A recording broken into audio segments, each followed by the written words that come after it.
تو استغفار سے کیا مراد ہے، اس حوالے سے کچھ آپ ذکر کریں۔ جی، سب سے پہلے تو ناظرین و سامعین السلام علیکم ورحمۃ اللہ وبرکاتہ۔ السلام ورحمۃ اللہ۔ بہت مشکور ہوں میں اپنے استاد محترم کا کہ آپ نے مجھے اپنے اس سلسلہ میں دعوت دی۔ اللہ تعالیٰ سے دعا ہے کہ اللہ تعالیٰ حق اور سچ بیان کرنے کی توفیق عطا فرمائے۔ اللہ تعالیٰ اس ادارے کو دن دگنی رات چگنی ترقی عطا فرمائے۔ استغفار کا جو لفظ ہے، اس کا جو لغوی معنی ہے وہ ہے کہ اعمال صالحہ کرنا اور ان اعمال پر قائم رہنا جو اعمال نیک ہوں، اور ایسے افعال جن میں بگاڑ پیدا ہو جائے اس بگاڑ کو درست کرنا، اس کا لغوی معنی ہے۔ قرآن پاک میں جا بجا یہ لفظ استعمال ہوا ہے، جیسے کہ پارہ نمبر 26 میں اللہ تعالیٰ نے ارشاد فرمایا کانوا قلیلا من اللیل ما یہجعون وبالاسحار ہم یستغفرون۔ ترجمہ کنز الایمان، وہ رات میں کم سویا کرتے اور پچھلی رات استغفار کرتے تھے۔ تو اس آیت کریمہ کے تحت امام اہل سنت امام اعلی حضرت رحمۃ اللہ تعالی علیہ آپ فرماتے ہیں کہ اس آیت کا تعلق استغفار کرنے والوں کے ساتھ ہے، کہ جو لوگ استغفار کرتے ہیں۔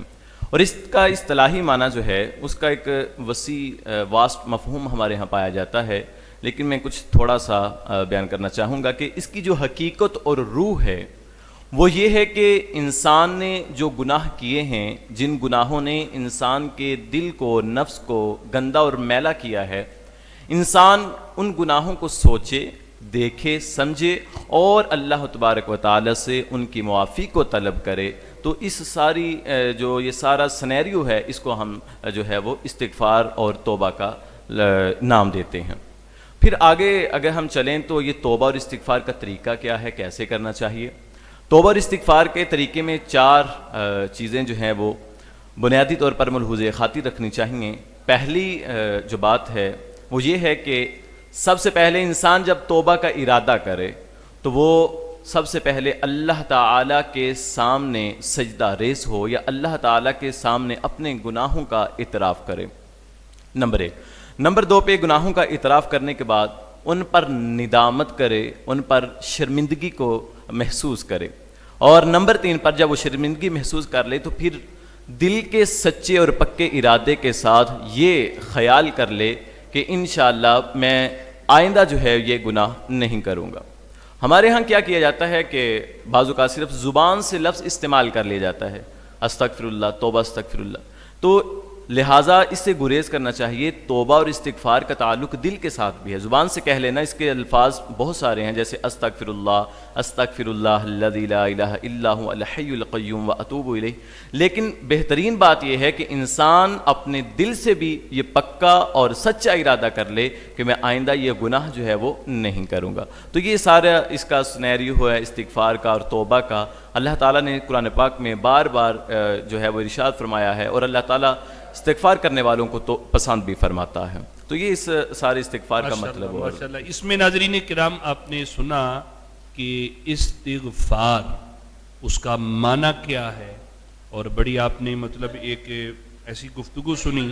اچھا، اس میں یہ عوامی طور پہ جو ہمارے ہاں پایا جاتا ہے وہ وضاحت کریں کہ عوامی طور پہ جب کہتے ہیں جی استغفار کریں تو کئی تو استغفار کرنا شروع ہو جاتے ہیں، تو اس کا اصل معنی اللہ سے کس چیز کو طلب کرنا، مادہ کیا ہے، یہ کہاں سے بنا ہے، اس پہ تھوڑی سی وضاحت کر دیں کہ اس کا معنی کیا ہے، استغفار جو لفظ بولا جاتا ہے۔ استغفار جو لفظ بولا جاتا ہے، لیکن ہم جو اللہ تعالیٰ سے استغفار کو طلب کرتے ہیں، مطلب یہ ہے استغفر اللہ، یعنی میں اپنے اللہ تبارک و تعالیٰ سے استغفار کرتا ہوں، مطلب یہ ہے کہ اپنے گناہوں سے توبہ چاہتا ہوں، اپنے گناہوں کی مغفرت چاہتا ہوں، اور انسان کو امید ہونی چاہیے کہ اللہ تعالیٰ جو ہے وہ بخشنے والا ہے۔ اس امید کے ساتھ انشاءاللہ آگے اس میں آئے گی بات کہ اللہ تعالیٰ جو ہے وہ کیسے معاف فرمانے والا ہے۔ ناظرین کرام، اس سے آپ سمجھ جائیں استغفار جو ہے یہ اپنے گناہوں کی معافی چاہنا ہے، اللہ تعالیٰ سے بخش، یہ مصدر ہے، باب استفعال سے ہے کہ اس کا معنی بخشش طلب کرنا، طلب کے معنی ہوتے ہیں، تو یہ اس کا معنی ہے۔ آگے مزید میں آپ سے گزارش کروں کہ اس حوالے سے کہ یہ جو استغفار کرتا ہے، مثلا الفاظ تو حدیثوں میں بہت سے آئے، اس میں استغفر اللہ بھی بندہ یہ لفظ بول لیتا ہے، اب آگے اس کی کنڈیشن کیا ہوں گی وہ آپ نے وضاحت کی کہ بھئی دل میں بندہ نادم بھی ہو اللہ تعالیٰ سے اور جو گناہ کیا ہے اس پہ شرمسار بھی ہو. اچھا اس میں فضیلت اس کی کیا ہے؟ استغفار کی فضیلت کے حوالے سے کہ جو بندہ استغفار کرتا ہے. اب دیکھیں نا ماہ رمضان ہے, ماہ رمضان میں ہمیں حکم ہے کہ استغفار کی کثرت کرو. تو اب جب ہم عوام کو ترغیب دلاتے ہیں بے استغفار کی کثرت کرو, تو جس چیز کی فضیلت جب سامنے آتی ہے تو اس میں شوق بڑھتا ہے. ایک تو یہ بات کلیئر ہے کہ ہم اس کا معنی ہے کہ ہم اپنے گناہوں کی معافی طلب کریں. اب اس کی فضیلت, اس پہ کیا اجر ملتا ہے یا اس کی فضیلت کیا ہے, کچھ اس پہ بھی ذکر کریں تاکہ عوام کا شوق بڑھے اور ہم اس عمل میں اور آگے بڑھ سکیں. جی, اس کی فضیلت جو ہے وہ قرآن و حدیث میں بہت زیادہ آئی ہے. میں چند احادیث آپ کے سامنے جو ہے وہ پیش کرنا چاہوں گا.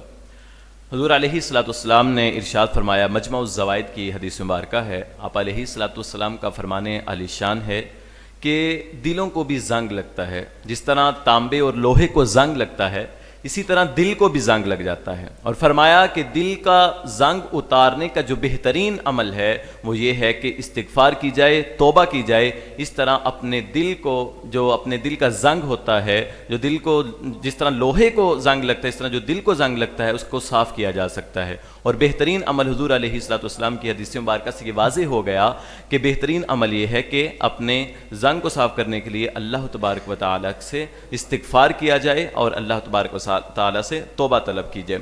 اسی طرح ابن ماجہ کی حدیث مبارکہ ہے, وہ بھی میں آپ کے سامنے پیش کرتا چلوں. حضور علیہ الصلوۃ والسلام نے ارشاد فرمایا, جس نے استغفار کو اپنے اوپر لازم کر لیا تو اللہ پاک اس کی پریشانیوں کو دور فرمائے گا. اور پھر فرمایا کہ جب اللہ تعالیٰ اس کی پریشانیوں کو دور فرمائے گا اور پھر اللہ تعالیٰ اس کو تنگی سے راحت عطا فرمائے گا, اس کو تنگی سے فرحت عطا فرمائے گا. اور پھر فرمایا, بہت بڑی بات آگے فرمائی, فرمایا اللہ تعالیٰ اس کو وہاں سے رزق عطا فرمائے گا کہ اس کے وہم و گمان بھی نہیں ہوگا کہ مجھے یہاں سے بھی رزق مل سکتا تھا. تو اس طرح حضور علیہ الصلوۃ والسلام نے اس طرح توبہ کی فضیلت اور استغفار کی فضیلت جو ہے وہ بیان فرمائی ہے. اور اسی طرح جو ہے ایک اور حدیث مبارکہ حضور علیہ الصلوۃ والسلام نے ارشاد فرمایا, صحابہ میں دن میں 70 بار استغفار کرتا ہوں. آپ امام الانبیاء ہیں, وجہ تخلیق کائنات ہیں, لیکن پھر بھی اپنے صحابہ کو تعلیم دے رہے ہیں کہ صحابہ سنو, میں 70 بار دن میں استغفار کرتا ہوں. اور ایک روایت میں ہے کہ حضور علیہ الصلوۃ والسلام نے ارشاد فرمایا, میں دن میں 100 بار استغفار کرتا ہوں. تو حضور علیہ الصلوۃ والسلام نے جب یہ فرمایا تو پھر آگے اس کی فضیلت بھی بیان فرمائی. فرمایا جس نے دن میں 70 بار استغفار کیا اللہ تعالیٰ اس کے 700 گناہوں کو معاف فرما دیتا ہے. اور اللہ تعالیٰ اس کے 700 گناہوں کو معاف فرما دیتا ہے. یہ شعب الایمان کی حدیث مبارکہ ہے. اس طرح حضور علیہ الصلوۃ والسلام کی اور بھی احادیث دیکھیں تو آپ نے تعلیم بھی امت کو جو ہے وہ فرمائی ہے کہ استغفار کیسے کیا جائے. فرمایا کہ صراط الجنان میں ہے کہ فرمایا کہ یوں نہ کہو کہ اللہ چاہے گا تو انشاءاللہ اللہ چاہے گا تو توبہ ہم کریں گے تو اللہ تعالیٰ معاف فرما دے گا. فرمایا اللہ تعالیٰ پر پختہ یقین کر لو اور پختہ یقین کے ساتھ اللہ تعالیٰ سے توبہ کرو, پھر اللہ تعالیٰ جو ہے وہ انسان کے گناہوں کو معاف فرما دیتا ہے.